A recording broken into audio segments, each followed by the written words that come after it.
Aujourd'hui, je voulais te parler de ma façon de travailler, et ce, autant pour les patients, les collègues que les futurs collègues qui me suivent. Sachant que je prescris quasiment jamais de plan alimentaire ou de régime, contrairement au bagage qu'on peut avoir quand on sort de l'école, je me suis dit que ça pouvait être cool d'en parler. Allez-y, roulez!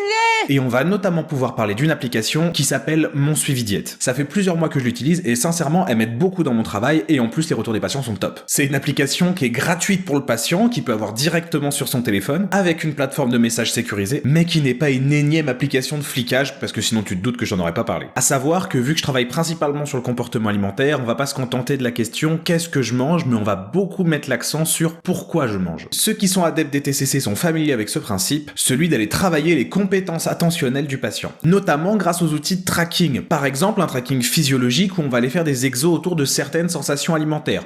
Faim, satiété, rassasiement, etc. Pareil pour la mise en évidence de séquences comportementales, avec des modèles type ABC qu'on retrouve souvent en TCC. Le tout en rendant les exos directement disponibles sur le téléphone pour le patient. Ce qui est, on va pas se mentir, 1000 fois plus pratique que de demander au patient de se trimballer des formats papier, et quand même beaucoup plus engageant. Et si tu comprends pas de quoi j'ai parlé précédemment, J'ai rien compris.